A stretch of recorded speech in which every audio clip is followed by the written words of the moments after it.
Dr. Arthur H. Garrison. Arthur Garrison is a published scholar on issues of race, crime, criminal justice history, and Supreme Court jurisprudence on presidential power in times of national security crisis. He is a full professor of criminal justice at Kutztown University, and his writings have been published in various academic journals, including the Georgetown Journal of Law and Public Policy, the University of Pennsylvania Journal of Constitutional Law, the Georgetown Journal of Law and Public Policy, and the Journal of Supreme Court History, ranging from program evaluation to the role of Christianity in American legal history. Before his academic career, he was a program director for criminal justice policy and conducted program evaluations for state criminal justice programs in Delaware. Dr. Garrison has spoken at both regional and national criminal justice conferences and has provided consultations on issues of race and crime to various government and nonprofit organizations. In addition to his academic work, he frequently writes for mainstream audiences on contemporary political and social issues in opinion columns for the Reading Eagle and the Morning Call. Ladies and gentlemen, we present to you our keynote speaker, Dr. Arthur H. Garrison.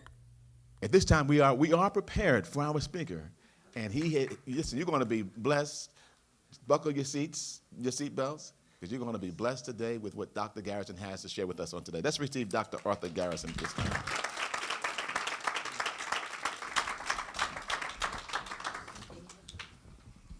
Well, hello, everybody. It's good that you remember our elders and those that have come before us, that we stand on their shoulders. So another round of applause.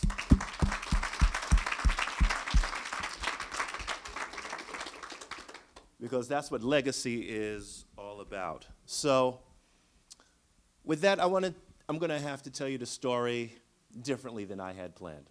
I had a whole thing planned, but we have technical difficulties, so I have to tell you the story a different way. So the Brits and the French go to war, 7 Years' War. Now, make the whole story short, the Brits won, and that's why in world Western history, that's how the Brits became the dominant nation on the earth. They straightened out the French. Now, after that victory, they took complete control of the North Atlantic, the Eastern Caribbean, and they basically took over all the territory of the colonies, which included 13, which later becomes the United States. All right, so the Brits now run the world. Now here comes the problem with war. They went broke doing it. They went broke doing it. Oh, is it up? All right then. So that's where we start the story. All right, so hit the next slide. All right then. So my goal is to talk about the Declaration of Independence and the Constitution. There is a story to those two. But we are part of that story.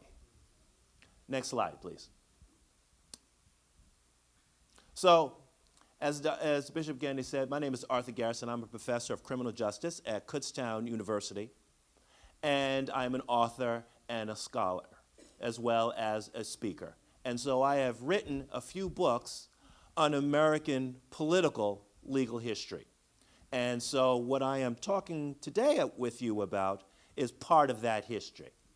I can be reached at drarthurgarrison.com, and those of you that do the Twitter thing, or the X thing, since Musk bought it. If you follow me, I would be grateful. Next slide, please. The great documents. All right then. Now, I will fess up, these are the great documents. We hold these truths to be self-evident, that all men are created equal, endowed by their Creator, with certain unalienable rights. Among these, life, liberty, and pursuit of happiness. Constitution, we the people of the United States, in order to form a more perfect union, establish justice, ensure domestic tranquility, provide for the common defense, promote for the general welfare, secure our blessings of liberty to ourselves and our posterity. Just a side note, that wasn't completely settled until 1865. This issue of posterity. Because the story goes is that the South wasn't so convinced about that. They thought that this union could be broken up. It was a confederation, not a constitution. Okay, we settled that in 4 years, but it took a civil war to settle that. America is not going anywhere until it's all over. Current elections notwithstanding. But back to business, let me behave. To ordain and establish this Constitution for the United States of America. This Constitution is for us and our children. Now, as we know, we see that on the second part, for our children. We always see things for our children because it may not be totally free for us, but we will struggle to make it freer for our kids and our grandkids. That's why we honor those that came before us. All right, then. So now with the great documents, and I'll be the first to admit they are the great documents. Now let's tell a story. Next, please. Back up one. You jumped on my closing. All right. So there's the great documents and the great men writing the Declaration of Independence, signing it. Madison, Hamilton, Jefferson. All right, we'll come back to him. Okay? There's a story to these great documents. Next slide, please.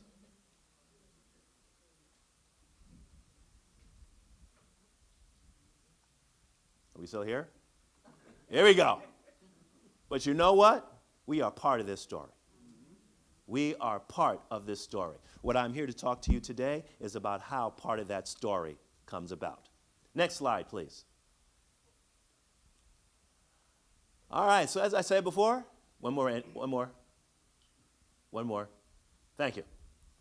All right, then, so the French-Indian War. All right, then. The colonial offshoot of the 7 Years' War. This is when the Brits and the French decide who's going to run the North Atlantic continent. All right, then. Brits won. They broke. Then they looked at the colonies. Now, here's where the story begins. Now, I just read to you the great documents. We hold these truths to be self-evident, and we the people. That really sounded noble, didn't it?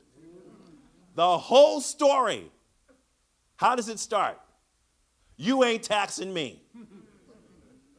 Ladies and gentlemen, it's not just today we're having this conversation. Next slide, please. All right, then. All right, the Brits went buck wild. Keep going. Thank you. All right, then. From the 1764 with the Sugar Act.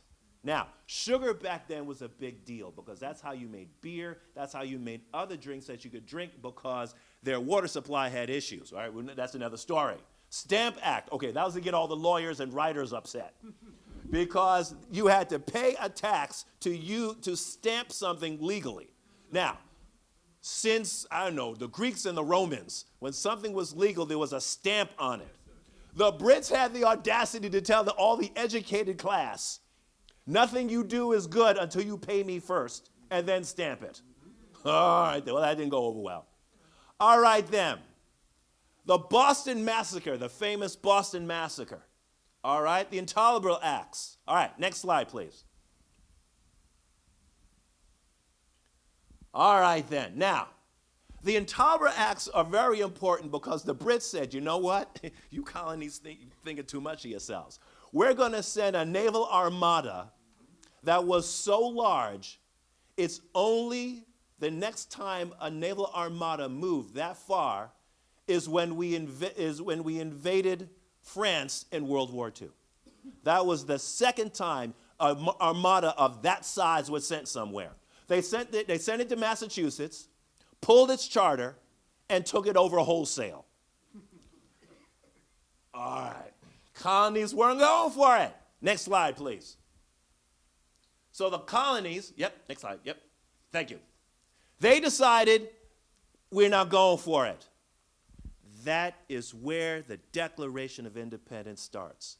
That you are not taxing us. No taxation without representation. That's where the whole story comes from, right? Okay, then. So now we're talking about the great document, all right? Now, the first paragraph, the unanimous declaration of the 13 United States of America, and that is where the phrase comes into existence. Okay. And it says, when?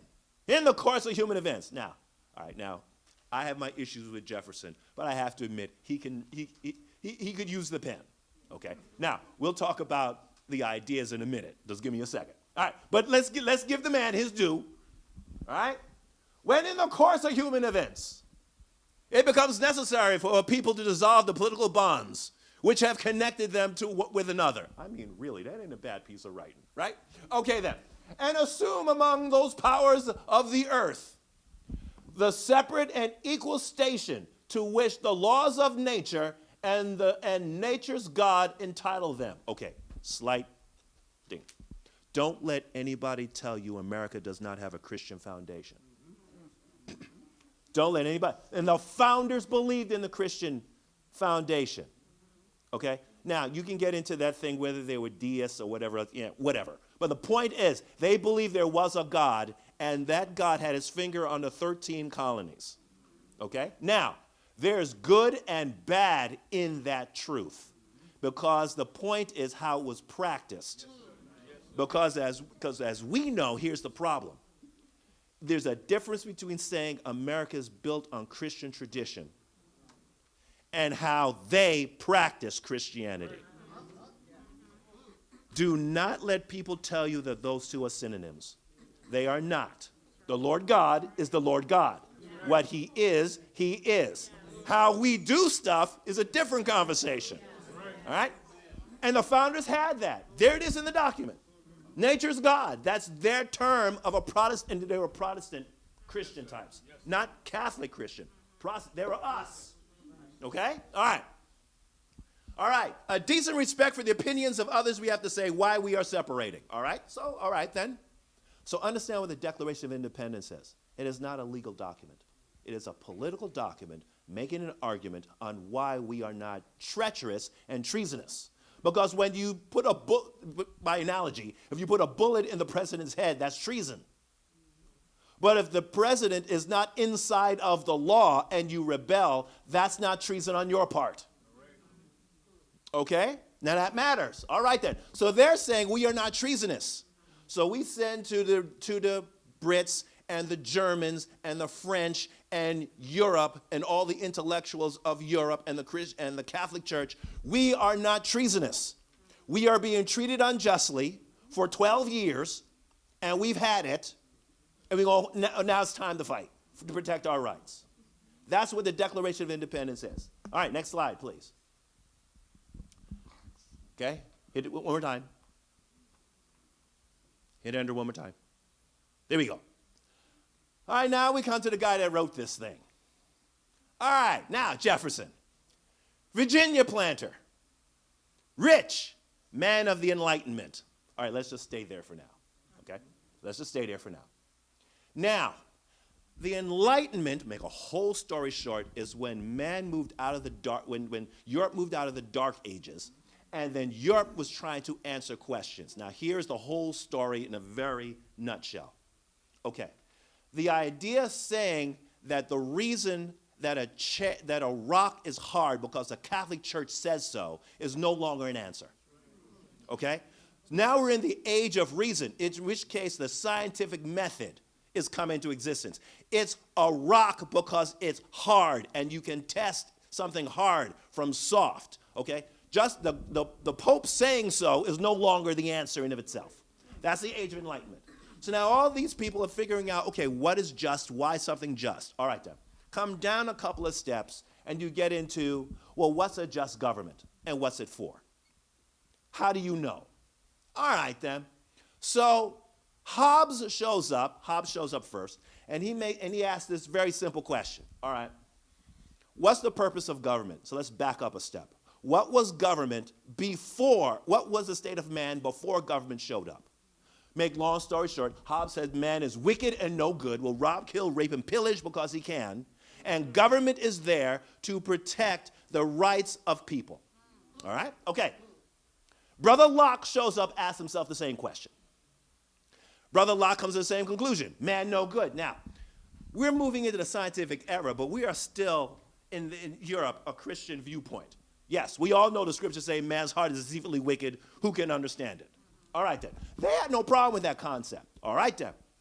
So, but Locke says Hobbes' third explanation was wrong, though.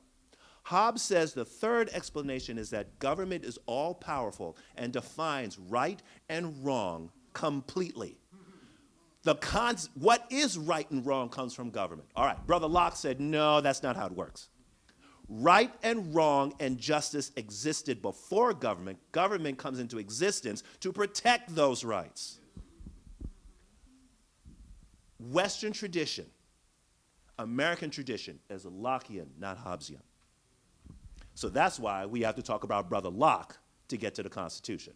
Next slide, please. All right, then. So we've had enough of the Brits. Enter one more time. All right, then. So we've had enough of the Brits. In 1776, in June, a resolution is passed that the colonies should be free. All right, then. Then they created a committee to write a Declaration of Independence because we have to justify why we're doing this, right? We're not treasonous. All right, then. Jefferson is in that committee, and they tell him, write a draft. So that's why Jefferson is always in the story.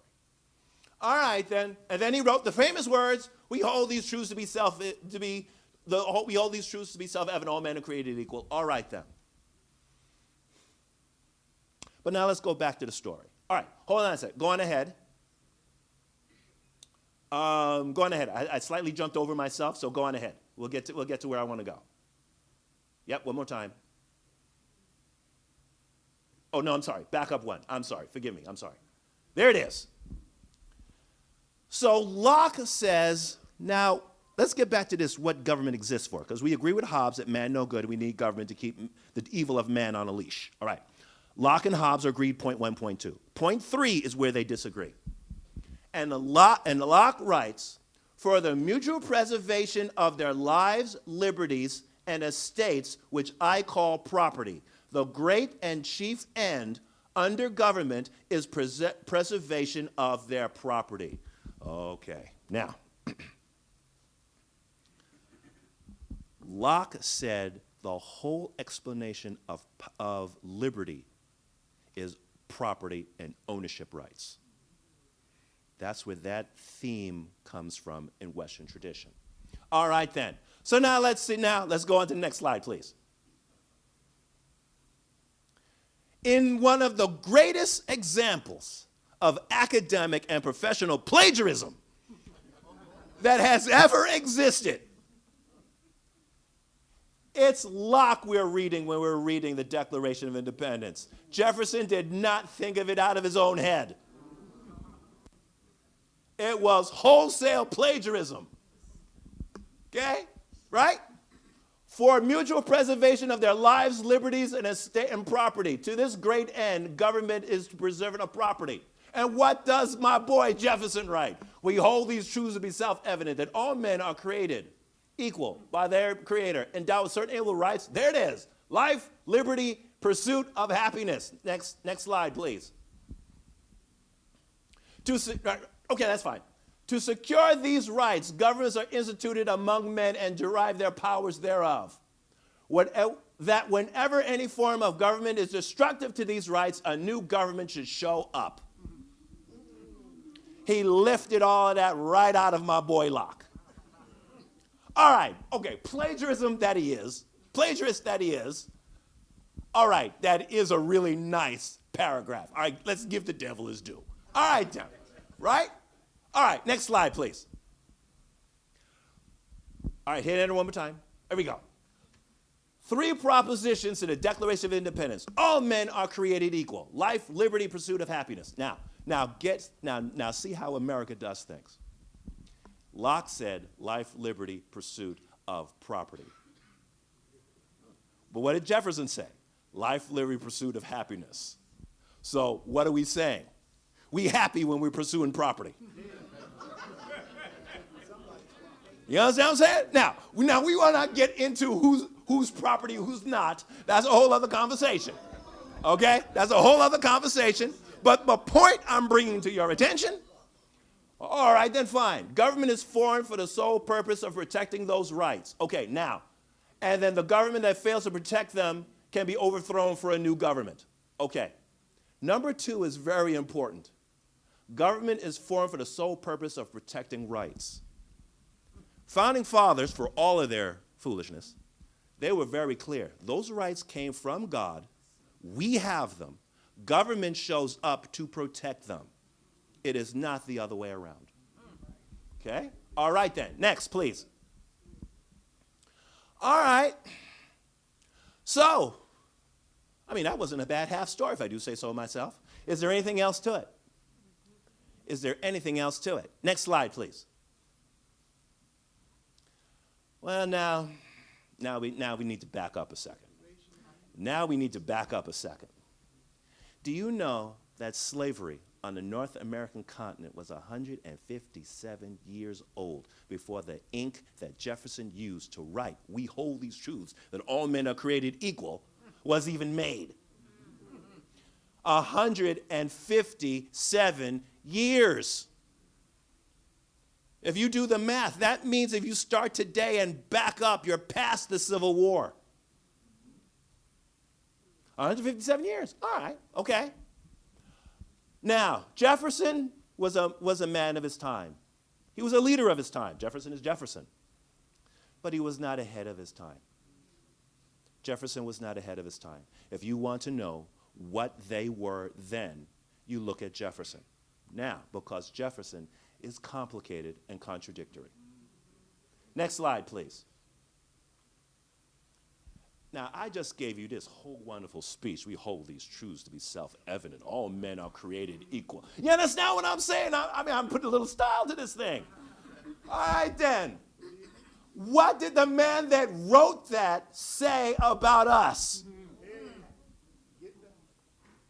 The man who said all that, what did he say about us? Now, Notes on the State of Virginia, his famous book, the only book he ever wrote. Chapter 14. He said, I've been looking at these blacks, we'll use our word. I've been looking at them because I'm one of the chief slave owners in Virginia, you understand? Okay, don't let anybody make you forget that story. And he says, writes this down for all of us to see. In memory, they are equal to whites. In reason, much inferior.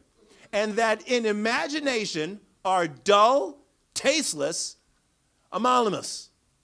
Among blacks, no poetry. 1776, no poetry.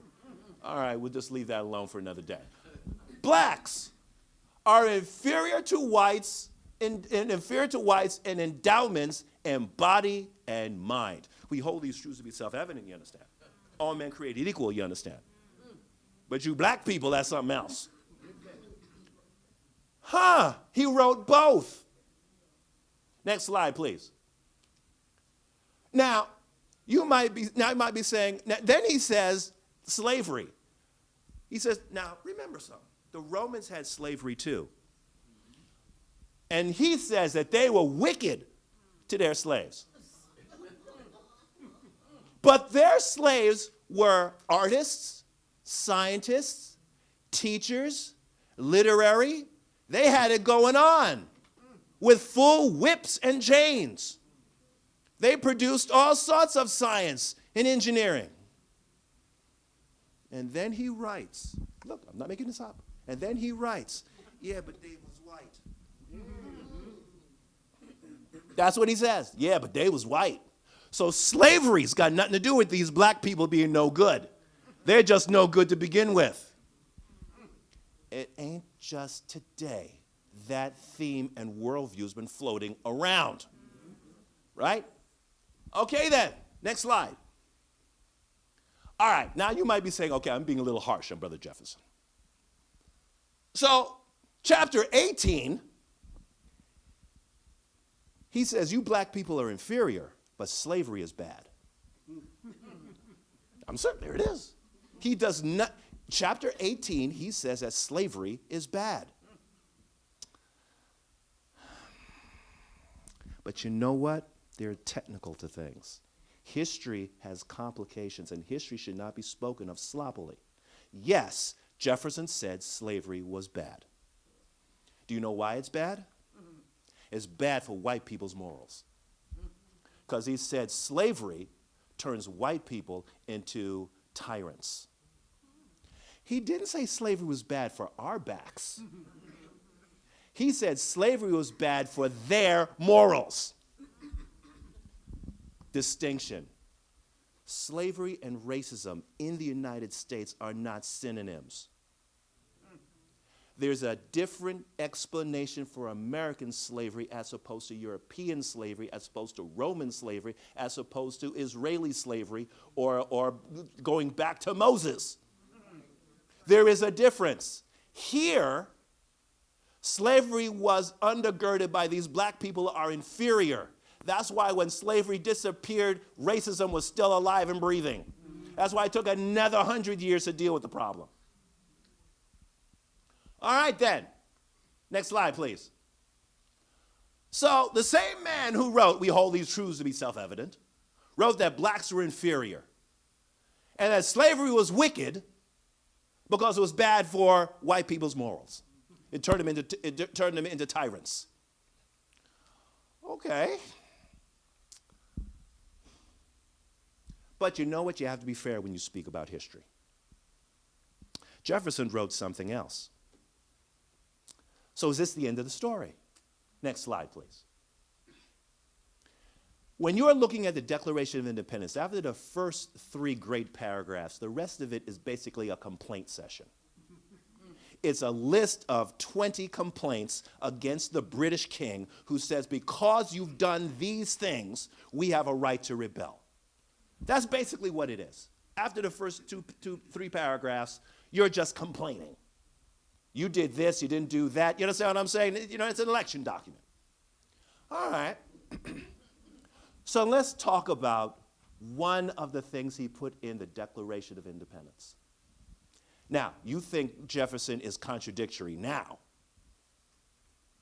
Now comes the next one. Next slide, please.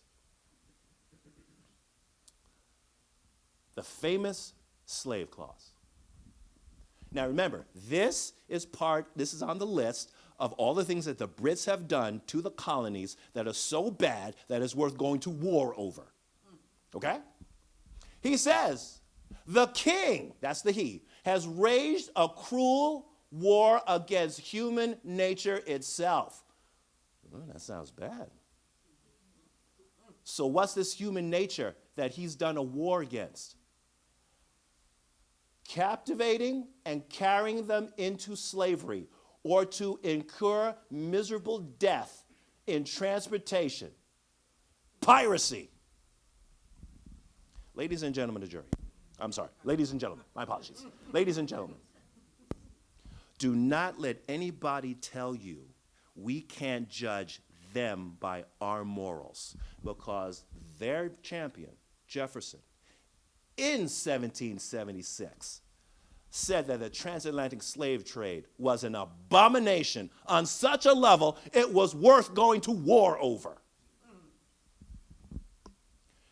Against human nature itself. Next slide, please. The Christian king of Great Britain, I mean, he's not holding back, determined to keep open a market where men should be bought and sold. That's not even a transatlantic slave trade. That's slavery. Jefferson, we hold these truths to be self-evident. And then black people are incompetent and not equal to whites. slavery hurts white morals. And then he turns around and says slavery itself is so wicked, it's on the level of piracy. Now, back in those days, you couldn't get any lower than piracy. It's like terrorism today. Jefferson, you understand? All right, then, next slide. Let's see what he was complaining about. Transatlantic slave trade was 1501 to 1867. Okay? Now look at that ship. That's Matchbox you putting all them people there. It was a horrible thing. No matter how much we study it, we cannot fully grasp the horror that they suffered on that. And this is back in the 1500s. It's not like an ocean liner will get you somewhere in 2 hours. That's months. Months. So they leave from Africa, go to South America or North America. And most of the slaves from Africa went to South America or Caribbean, not North America. But enough went. Next slide, please. Now, how did this thing start? Okay, the Portuguese. Oh, good grief. So the Portuguese find Africa, find, mind you, but anyway, find Africa in 1471, find gold, raw materials. Hey, wait a minute, we made slaves out of these people. And the rest of the 15th century, the Spanish, English, French, Dutch, Swedes fight each other over control of the African slave trade. In the end, the Brits prevail. And then slavery and this whole story finds Virginia in 1619. Next slide, please. 12.5 million Africans were enslaved between 1501 and 1867. 1.8 didn't get off the boat.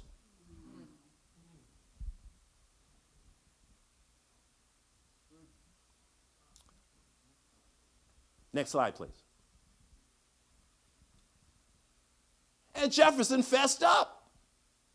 It was a cruel war against human nature of people who were innocent before the king. Don't let anybody tell you that they didn't know slavery was wrong by our standards today. They knew. Jefferson knew. Next slide, please. So if you open the Declaration of Independence and read it, you see the Great Slave Clause, which means the Declaration of Independence, in its text, establishes that slavery was wrong. We're good? Except I was being totally disingenuous. Next slide. It didn't make the cut. It didn't make the cut. See, ladies and gentlemen, jury, that's why you, sorry, jury. Ladies, I teach criminal law, and so sometimes when I get into character, that's how I talk to my students. Ladies and gentlemen, this is why we have to know our history. Because that was a pretty compelling case. I could have had you walk out of here thinking that the slave clause is in that thing. Ladies and gentlemen, it's not. The significance of the slave clause is that they knew it was evil, but they got rid of it. Why? Because the South Carolina and Georgia told them, now this was in the hot passions of we want freedom. The South told Jefferson, we'll stay with the king and his sins rather than we say slavery was evil and it needs to be abolished. It took another 70-something years to straighten out the South. But if you didn't know history, I could forget this and send you off thinking that that thing is in there. The significance is what it represents. It's also significant that's the only thing that didn't make the cut. They took Jefferson's whole entire document outside of 1 or 2 words and kept it as Jefferson wrote it. But the slave clause, they said, you know what, the Brits ain't that bad compared to black freedom.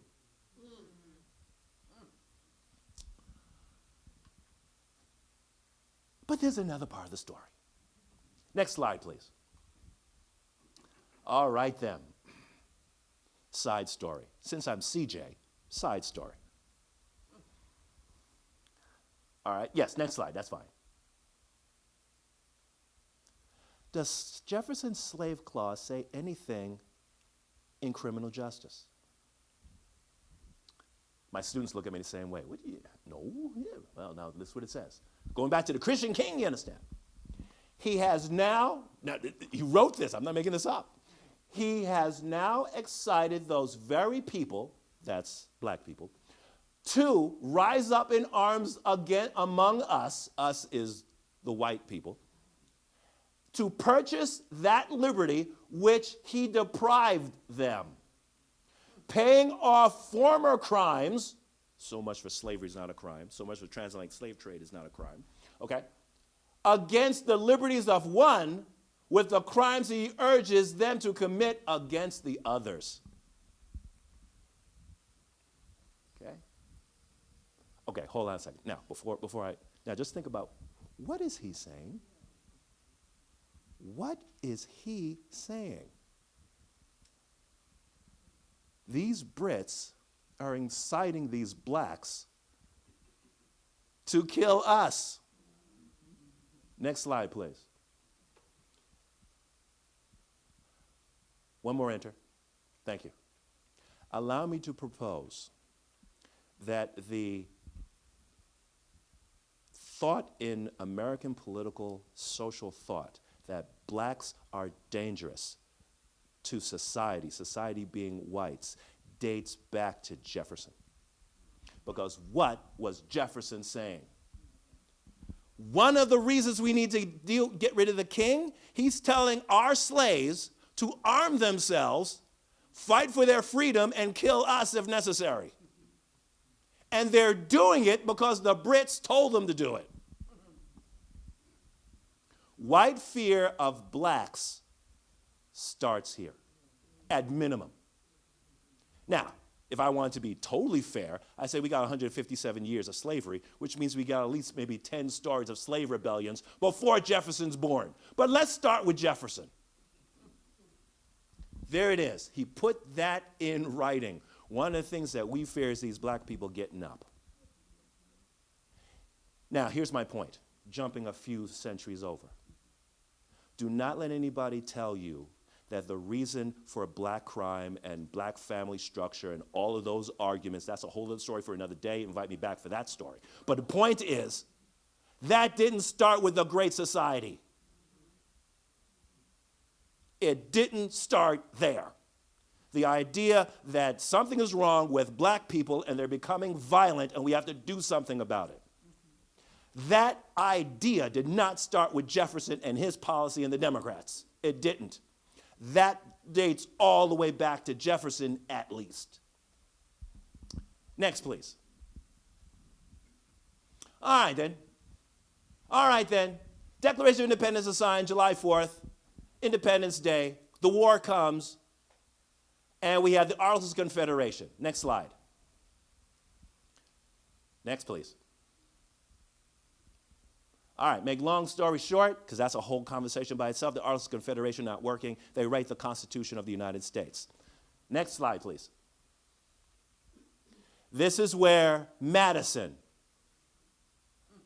and Hamilton come into the story. Next, hit one more enter. Okay.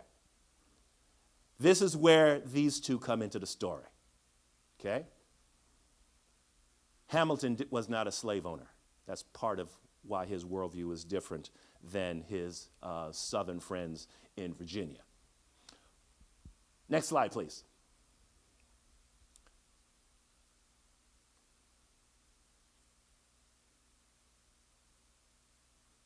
All right. Now, if anybody's been in, as our elected officials and alumni of elected officials know, if you want to control a meeting, you're the one that comes with a plan, and then let them argue about the plan. As long as they're arguing about your plan, you get at least 80% of what you want. Okay? That's. Now, that's why Madison is the father of our Constitution. Okay? That's why Madison is the father of our Constitution. He showed up. Now, you want to talk about how America's a rebellious bunch. Quick side story. The Articles of Confederation are not working. That's a whole other story. Just take my word for it. Was not working, governing the 13 colonies. All right, then. So they agree to have a convention to fix the Article of Confederation. Fix. Madison shows up and says, first thing, scrap the entire document, start from scratch with my plan. We was a rebellious bunch from the beginning. Okay? All right, then. That's why anybody tells you that we need another constitutional convention. Okay, they're either they're idiots or they think you are, because they know how the last one started. They scrapped the entire system and started over again. If we had another constitutional convention, that's where some people want to go. All right, but that's a different thing. All right, back to business. All right, then. Next slide, please. Now, Hamilton, this is where Hamilton begins to become the Hamilton that we know. Okay? He was not a great force in the convention, but he believed in a strong national government and a strong president. When we look at the presidency, it's Hamilton's vision that we are looking at. When we look at our whole constitutional structure, it's Madison that we're looking at. All right, next slide, please.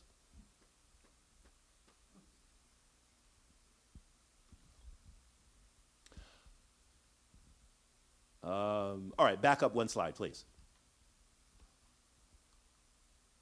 Yeah, back up.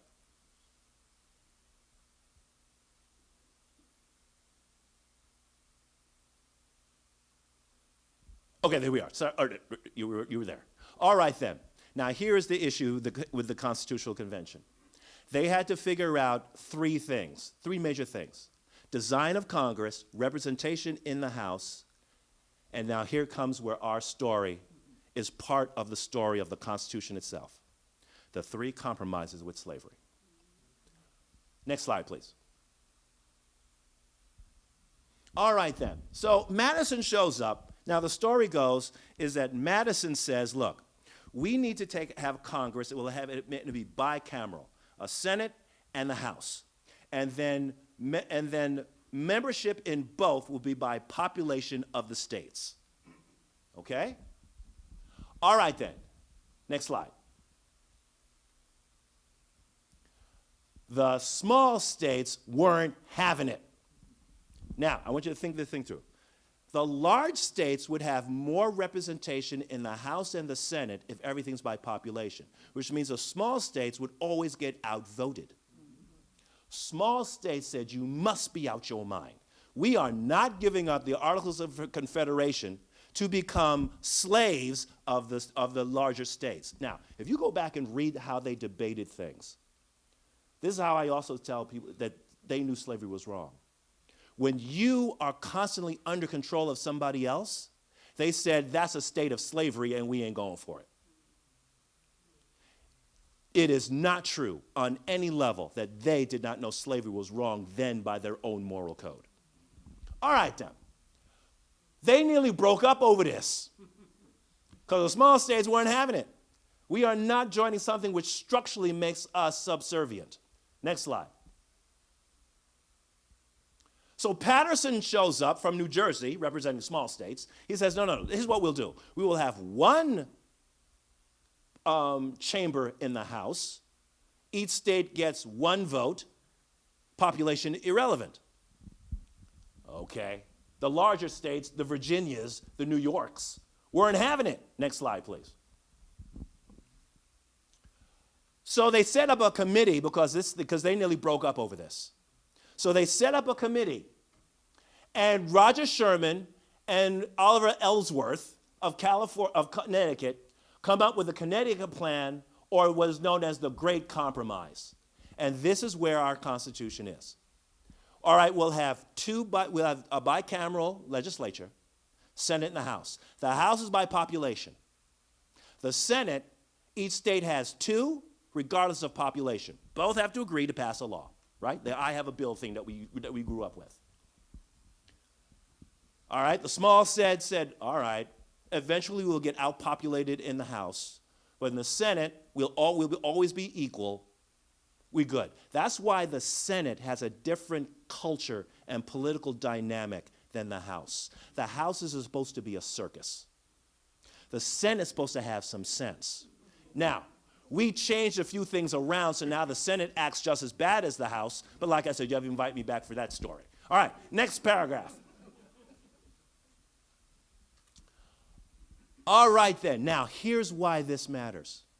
Once this compromise was made, the political fault lines in America shifted from small and large states to north and south, and it's been that way ever since. That's why our voting patterns look the way they do. The South is always one way, and the North is always somewhere else. Once this compromise was made, everything shifted. Then it was northern free states versus southern slave states, regardless of size. And it's been that way ever since. That's where it comes from. Next slide. Well, now that we figured that out, now comes a problem, and here comes us into the story. Well, if the House is by population, who do you count? Now, guess who all of a sudden should be counted as full people? The South says, kudos, we want to count everybody, including our slaves. Now the North is the ones that's incredulous. The North said, now hold on a second. You've been telling us for 157 years these black people are on the same level as the horse, the cow, the donkey, and the pig. And now you want to count them as full count for population and governance. You must be out your mind. Nearly broke up over this. Next slide. Which brings us to the first of the three compromises with slavery. They said, all right, tell you what we'll do. Take the total number of slaves that you got, and we'll give you 3/5 of them. Now, that's the story. The debate was never that blacks were 3/5 of a person. That's a bad way to explain the story and a bad way to explain the meaning. It is not saying, the story is not saying that blacks are 3/5 of a people. The story is saying of the total, since there was no way to tell the South they weren't counting them at all. There had to be a compromise made. And so that was the compromise, 3/5. See, here's part of our story in the legacy of America. Our pain has always been sacrificable. That explains the slave clause not being in the Declaration of Independence, and that explains this 3/5. It didn't say you're 3/5 of a person. It said the total number of you. The North said we ain't counting all of them because we're not giving you more power. Fine, make it 60 and let's move on. It was compromise. It was compromise. Now, in defense of the Constitution, and I'll talk about somebody who's made this very argument closer to the story, the word slavery is not in the Constitution. The word servitude is not in the Constitution. Why?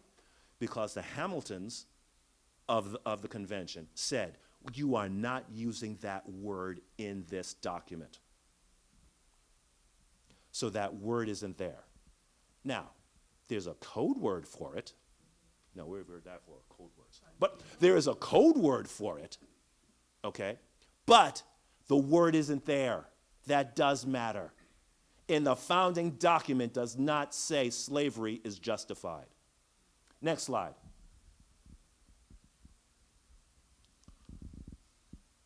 Oh, you know what? I'm sorry. Quick one thing. Back up one. I'm sorry.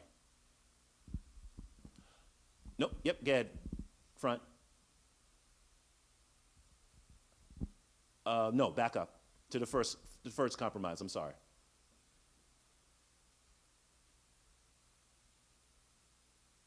Okay. Now go ahead one. Ahead one. There we go. Notice the categories of people: free persons, those bound for service, and all other persons. All other persons is code for us. Bound to service is indentured servants.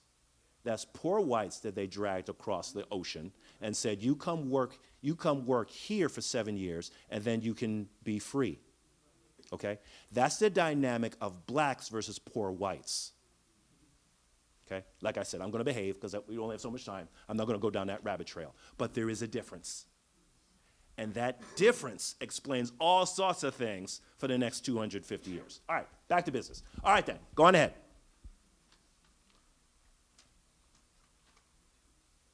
All right then. Now let's get something straight. Black people are property. That's why if you escape from the South to the North, you actually a thief. Because you stole yourself, because yourself was property that belonged to somebody else. All right then. Now, the South said, look, we know by this time the North is abandoning slavery. The South is drilling it into the ground. Okay, so here comes the problem. What happens if somebody takes your property in the South, takes it up north? Do you have a right to get it back? Yes. They want to make sure the Constitution made that in the founding document. They wanted to make sure that that was clear. So, next slide, please. The second compromise. No person held in service or labor. There's a distinction. Service is indentured servitude. Labor is slaves. They're two different things. Okay? No person held to service or labor escaping to another state shall be discharged from their service or requirement. So in other words, if a black man makes it from south to north under the fugitive slave clause, he can be chased down in the north, caught, and dragged back. And the North said, fine, have it your way. Next slide, please. All right, then we come to transatlantic slave trade. Okay, you know what? Transatlantic slave trade was so bad, even Southerners weren't sure they were with it. It was that level wicked. Slavery was one thing, as Jefferson explained to us. Slavery is one thing. Transatlantic slave trade. Even people in the South that owned slaves said it was wicked. That's one of the differences between Virginia and North Carolina if you read the transcripts. And we have transcripts of all of these debates in the Constitution. Madison wrote them down word for word. All right then. So should the government do anything about it? Now here is the point. The North and South were divided internally between that whole issue. Next slide, please. The question was, okay, is transatlantic slave trade moral? Is it lawful? Now here comes the question we've always asked. Is it the duty of the national government to do anything about it one way or the other, or is it states' rights? So, they compromised. Next slide, please.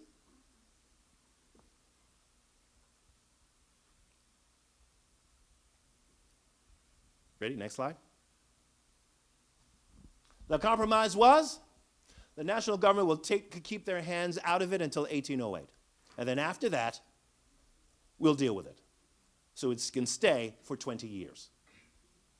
All right then, next slide. All right then, I'm going to speed up to get to the last point and then get out of here. All right then, so those are the compromises. Next slide, next one please. All right then, next one please. Make long story short, by the time the Civil War was we were at the door of the Civil War. The abolitionists and the pro-slave people were both arguing the Constitution was a pro-slave document and didn't apply to us. Frederick Douglass argued that it was not a slave document. Next slide.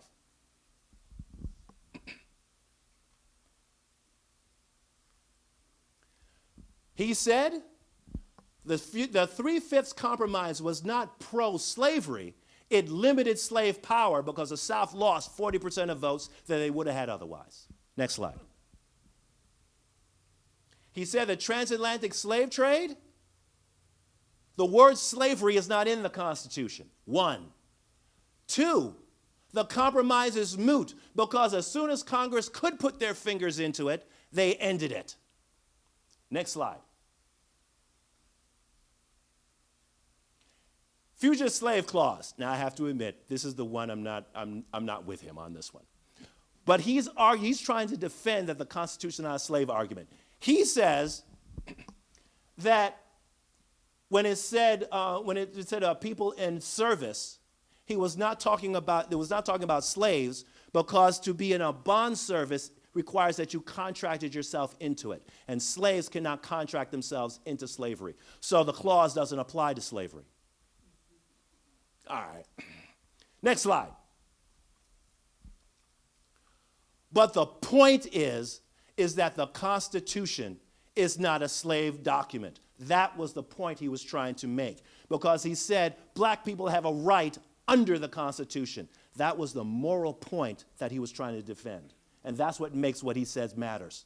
The Constitution does apply to us. He was defending that in 1860. Next slide. He says, look, do not mistake the greatness of the Constitution for people's policies of enforcing slavery. The ship is the ship. The captain moving the ship is the captain. You do not blame the ship for the captain. Next slide. We are part of the story of the great documents. We are part of the story of the defense of the great documents, where these truths, all men are created equal. It took a while, but it applies now. And we will not be robbed of the fact that we are in that document. We are in the Constitution. So says Thurgood Marshall. So says our newest justice on the Supreme Court. Next slide. Hard truths. America would not have come into existence without slavery. The South wasn't going for it. Black humanity and freedom were sacrificed to bring America into existence. But two things can be true at the same time. The great documents are great, and yes, they were written by racist slave owners. Two things can be true at the same time. Next slide, please. Jefferson, American his story is complicated. Believed in individual freedom, but believed slavery was wrong, but believed in white supremacy. And slavery was wrong only because it hurt white morals, not black bodies. Next slide, please. Slavery and racism in American history are not synonyms. They are independent. And when slavery disappeared, racism was still there. Next slide, please. But we are part of that story. Ladies and gentlemen, I am grateful. Thank you for staying, and thank you for forgiving the technical difficulties. As you can see here, I've written a few books on the subject, which gets into more detail. I am a speaker, and I like being invited. And so if you have an issue you want to talk about, I handle race and criminal justice history, political history. Next slide, please. I also have written 2 books, Lord Help My Unbelief, back up one, sorry. Yes, Lord Help My Unbelief, and I Am He Who Sees. In I Am He Who Sees, I write from a biblical perspective on how you can define justice by the word and hand of God. And Lord Help My Unbelief is hard and nasty and ugly up in here. But the stories of the Bible can encourage us and tell us that we are loved and we are under the hand of God, and He sees, and He captures our tears in a bottle, and how and why that is proved by the various stories of the scriptures is what I have in my book, Lord Help My Unbelief. Again, you can contact me, drarthurgarrison.com, or if you do the Twitter thing, I would appreciate it if you follow me. One more slide. Ladies and gentlemen, it has been my honor and my privilege. Thank you very much for hosting me.